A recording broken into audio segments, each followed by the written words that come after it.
سلطان ایوبی کی ایک اور ایپیسوڈ کے ساتھ آپ کی خدمت میں حاضر ہوں۔ ناظرین کرام، چینل کو سبسکرائب کر لیں اور بیل آئیکن کو کلک کر لیں۔ بات یہیں تک پہنچی تھی کہ ان 4 آدمیوں میں سے ایک آیا اور فیض الفاطمی سے کہا، ابھی باہر نہ جانا، کچھ گڑبڑ ہے۔ فیض الفاطمی گھبرایا، اس آدمی کے ساتھ باہر چلا گیا۔ ایک اونچی جگہ چھپ کر دیکھا، آدھی رات کے پورے چاند نے باہر کے ماحول کو روشن کر رکھا تھا۔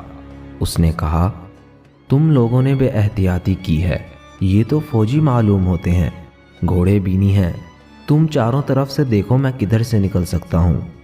میں دیکھ چکا ہوں، اس آدمی نے جواب دیا۔ یوں نظر آتا ہے جیسے ہم مکمل گھیرے میں ہیں، آپ وہیں چلے جائیں، مشعلیں بجھا دیں، وہاں سے نکلنے کی غلطی نہ کریں، وہاں تک کوئی نہیں پہنچ سکے گا۔ فیض الفاطمی کھنڈروں میں غائب ہو گیا اور یہ آدمی جو پہرا دے رہا تھا بلند جگہ سے اتر کر اندر کو جانے کی بجائے دیواروں کے ساتھ ساتھ چھپتا باہر نکل گیا۔ باہر کا یہ عالم تھا کہ 50 کے قریب پیادہ فوجی تھے اور 20-25 گھوڑوں پر سوار تھے۔ انہوں نے سارے کھنڈر کو گھیرے میں لے لیا تھا۔ یہ پہرا دار ان تک گیا اور ایک فوجی سے پوچھا، علی بن سفیان کہاں ہے؟ اسے بتایا گیا تو وہ دوڑتا ہوا گیا۔ اس دستے کی کمان علی بن سفیان خود کر رہا تھا، اس کے ساتھ احمد کمال تھا۔ پہرہ دار نے انہیں کہا، اندر کوئی ایسا خطرہ نہیں، آپ کے ساتھ 2 آدمی بھی کافی ہیں، میرے ساتھ آئیں۔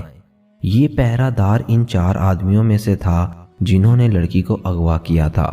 علی بن سفیان نے 2 مشعلیں روشن کرائیں، احمد کمال اور 4 عسکریوں کو ساتھ لیا، 2 کے ہاتھوں میں مشعلیں دیں، سب نے تلواریں نکال لیں اور اس آدمی کے ساتھ کھنڈر میں داخل ہو گئے۔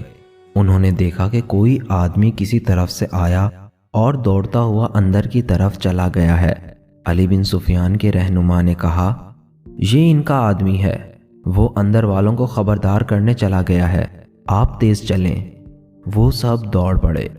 اگر یہ لوگ رہنما کے بغیر ہوتے تو ان بھول بھلائیوں میں بھٹک جاتے یا ڈر کر وہاں سے بھاگ آتے۔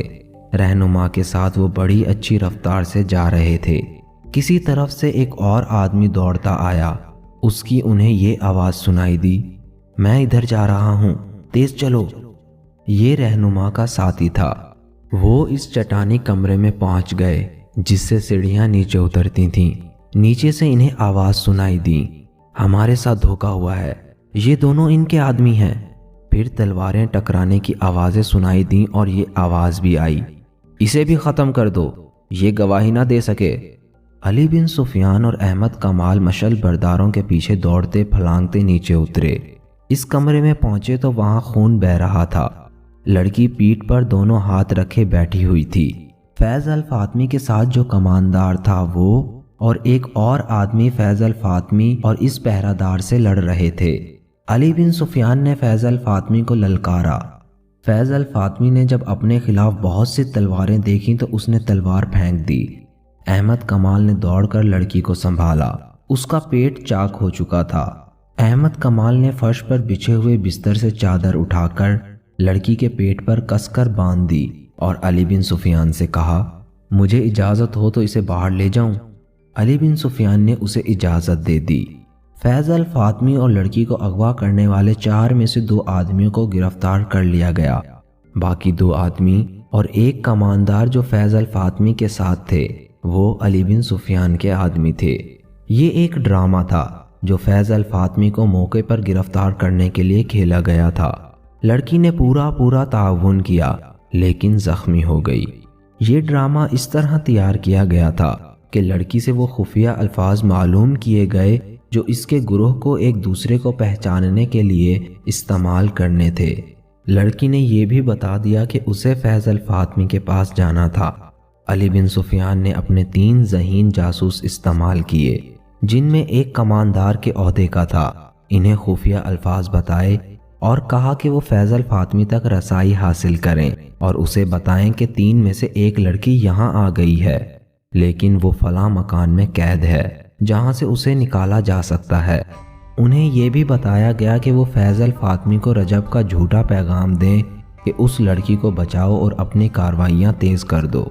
ان جاسوسوں نے 3 دنوں کے اندر فیضل فاطمی تک رسائی حاصل کر لی اور اس پر ثابت کر دیا کہ وہ اس کے زمین دوز گروہ کے افراد ہیں۔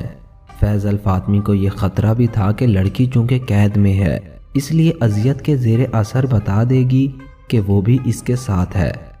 فیضل فاطمی کے لیے اپنا تحفظ ضروری تھا، لہٰذا اس نے لڑکی کے اغوا کا منصوبہ بنایا۔ 2 آدمی علی بن سفیان کے بھیجے ہوئے اور 2 اپنے ملا کر ان کے سپرد یہ کام کیا کہ وہ لڑکی کو اٹھا لائیں گے اور کھنڈر میں پہنچا دیں گے۔ اس کھنڈر کو انہوں نے کچھ عرصے سے اپنا خفیہ اڈا بنا رکھا تھا۔ منصوبہ بن گیا تو علی بن سفیان تک پہنچ گیا۔ 5-6 دنوں میں احمد کمال اور لڑکی کو بتا دیا گیا کہ وہ برآمدے میں سوئیں گے اور رات کو لڑکی اغوا ہوگی جس کے خلاف وہ مزاحمت نہیں کریں گے۔ مکان کے باہر ہر وقت ایک سپاہی پہرے پر رہتا تھا۔ اس رات جو آدمی پہرے پر تھا وہ سپاہی نہیں بلکہ علی بن سفیان کے محکمے کا جاسوس تھا۔ اسے معلوم تھا کہ رات کو اس پر حملہ ہوگا اور حملہ کس طرح کا ہوگا۔ حملہ کرنے والا علی بن سفیان کا آدمی تھا۔ اگر فیضل فاطمی کا آدمی ہوتا تو وہ اسے خنجر مار کر ہلاک کر دیتا۔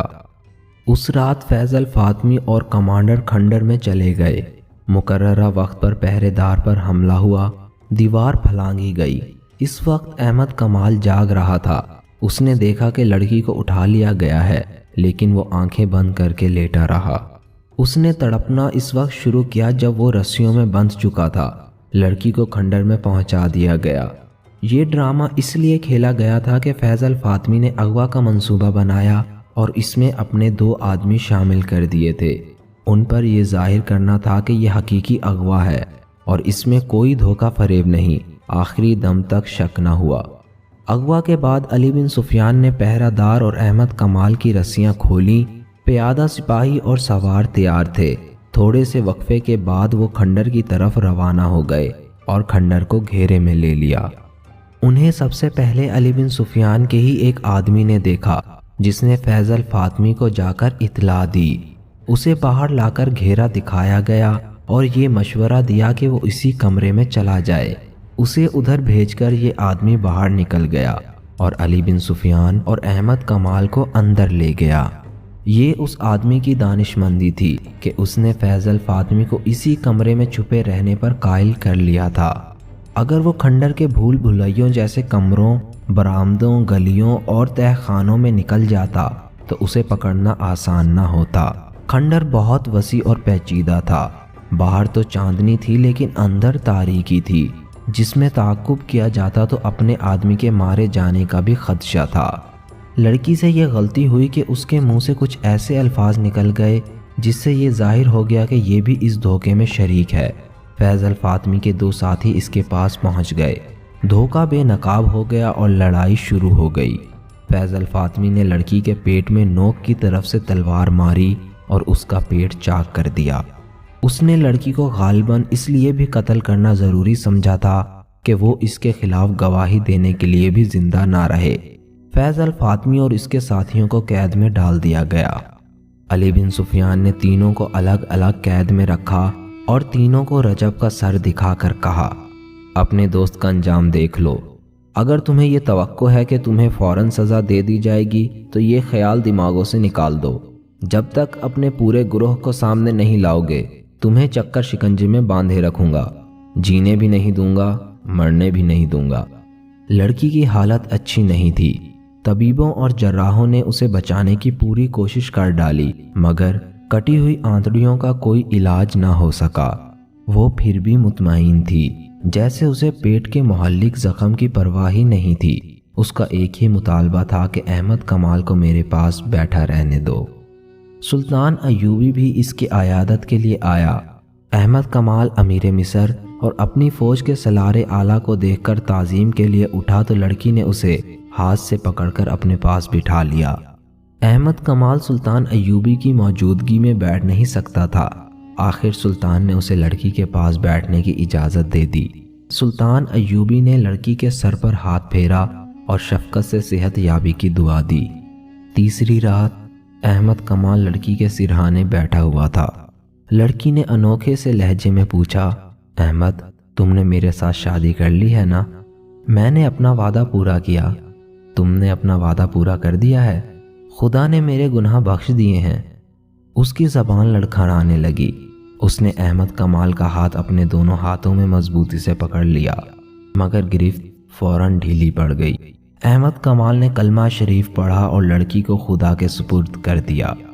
دوسرے دن سلطان ایوبی کے حکم کے مطابق لڑکی کو مسلمانوں کے قبرستان میں دفن کر دیا گیا۔